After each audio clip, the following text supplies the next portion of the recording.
In the next set of videos, we'll be looking at costs and how to describe a firm's costs. We'll also take a look at how a firm maximizes its profit. In this section, we're looking at profit maximization under competition. In a later section, we'll cover profit maximization under monopoly. Let's get going. So the key question that we want to answer is this: how do firms behave? And a guiding assumption is going to be that profit is the main motivation for a firm's actions. Now, this is not literally 100% true.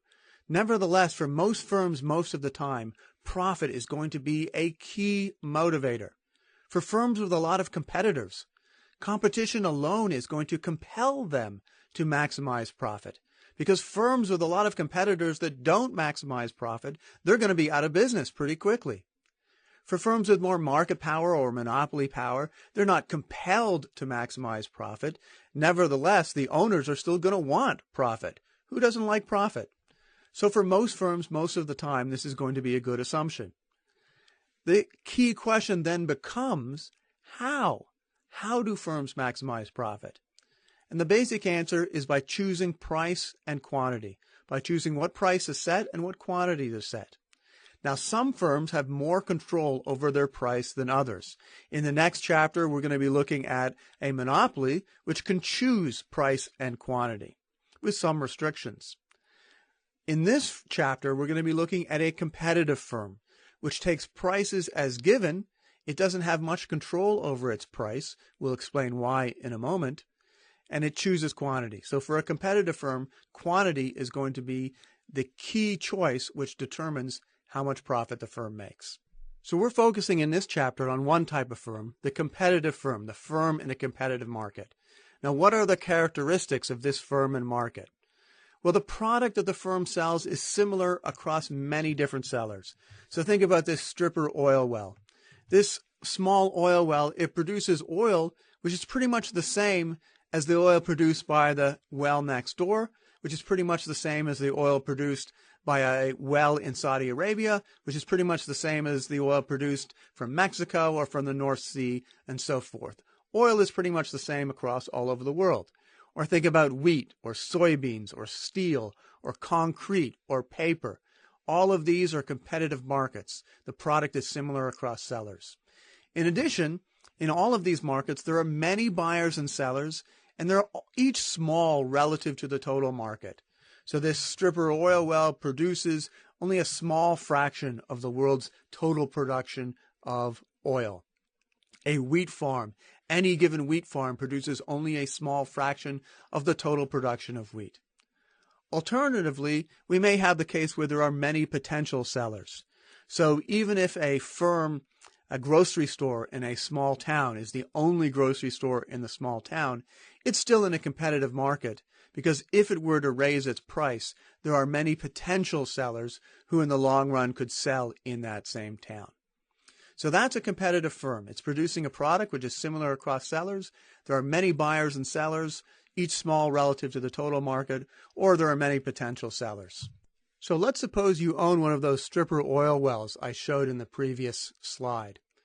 What price are you going to set? Well, fortunately, your problem is going to be really easy, because a firm in a competitive market has no control over its price. The market determines each firm's price. So let's take a look at the market for oil. And suppose that the world demand and supply are such that quantity demanded is equal to quantity supplied at a price of $52, at which point 82 million barrels of oil a day are bought and sold. Now let's think about the demand for your oil, the oil produced by your stripper oil well. The demand for your oil is going to be perfectly elastic at the market price. Now, what does that mean? What that means is, suppose that you try to sell your oil at a price above the market price. Let's say $55 per barrel.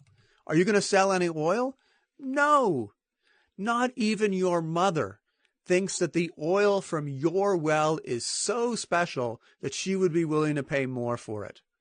She can get oil which is identical or virtually identical at a price of $50 per barrel, So she's unlikely to want to pay $55. And if your mother won't pay extra, then nobody will.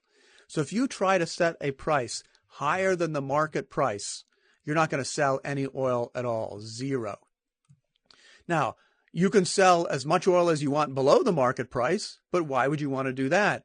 Because in fact, you can sell all the oil you want at the market price. Now, why can you sell all the oil that you want at the market price?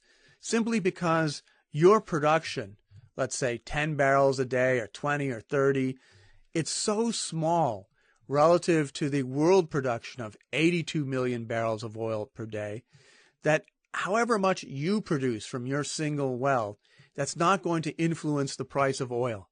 So you can double, triple your production. The price of oil is still going to be $50 per barrel. So your only choice then to maximize profit is going to be a choice over quantity. You look at the market price, you see, oh, the price of oil today is $50 per barrel, and your decision is going to be, how much do I want to produce at that price?